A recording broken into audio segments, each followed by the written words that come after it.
In this video, just showing you a quick example of how mind-blowingly awesome the sensor that you get in the Nikon D600, D610, D700, 750 is compared to the previous maybe 2 generations past.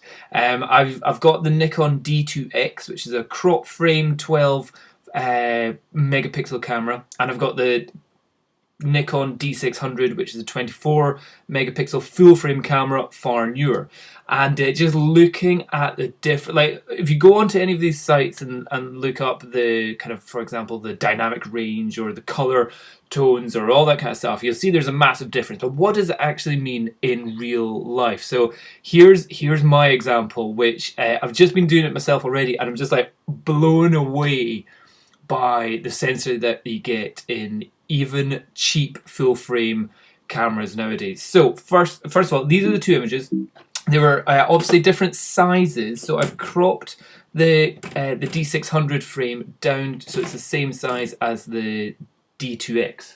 So one image here is from the D600 and another image is from the D2X, which was a £4,000 camera when it came out. And straight away I'm shooting at ISO 3200 and focused on the door handle in the middle here. On the D2X, that was already in its H2 mode, it's high 2. The actual ISO, the native ISO of that camera only went up to 800.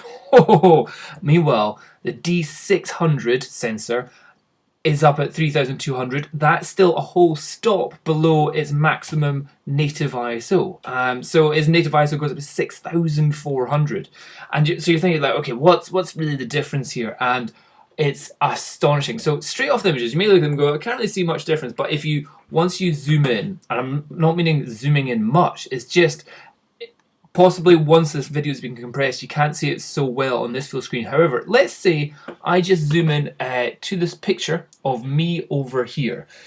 So on that image, it's looking pretty grainy. On the next image, you're like, oh, that's really clean. In comparison, you're like, okay, so I've taken all the noise reduction and the color reduction off, so we're not playing around with that.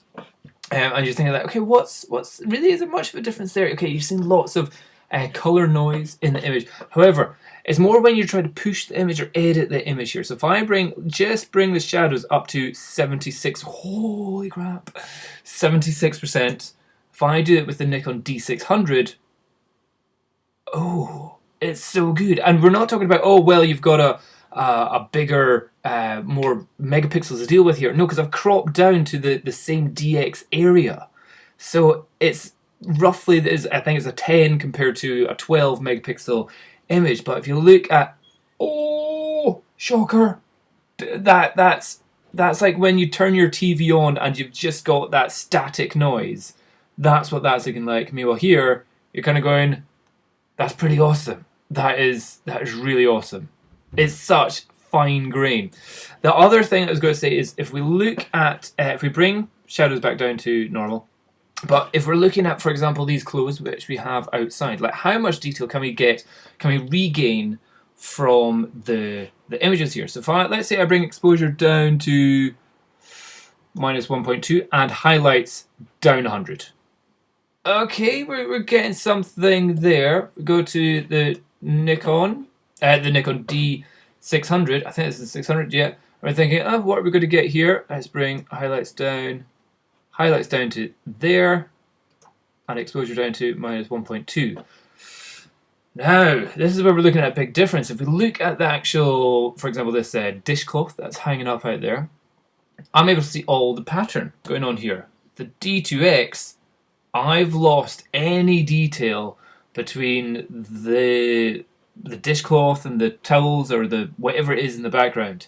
It's just horrendous. It's just totally gone. Additionally, at this kind of level, you lose a lot of color information. However, look at the actual green plants which we have out there. They are now completely orange. If we go with the Nikon, there's a lot of completely orange there as well, but at least there is a bit of green.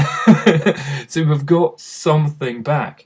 But I just find that absolutely astonishing. The dynamic range that we're getting, so we're gaining at this super high ISO. That's the kind of main thing which I'm seeing here. The going up to 3200, the D600 and the D600 sensor breezes through that no problem.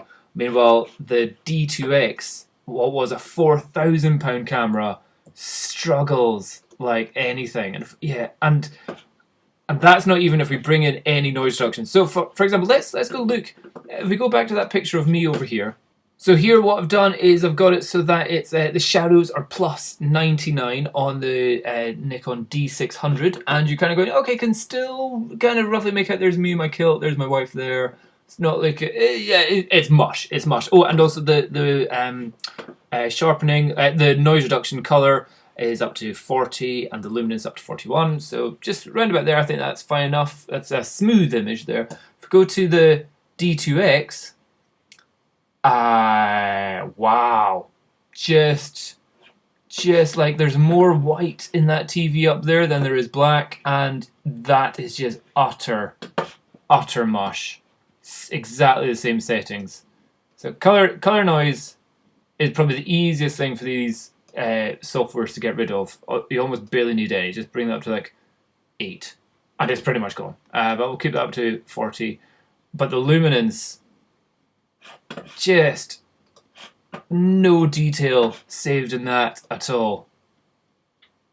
Astonishing to think people were paying £4,500 for a camera that could only go up to ISO 800, and its dynamic range was massively reduced, and its ability to just get any detail from shadows was almost nothing. Amazing. One thing you can never have any complaints about is the sensor that you get with the Nikon D600, 610 or 650. It is an astonishing sensor.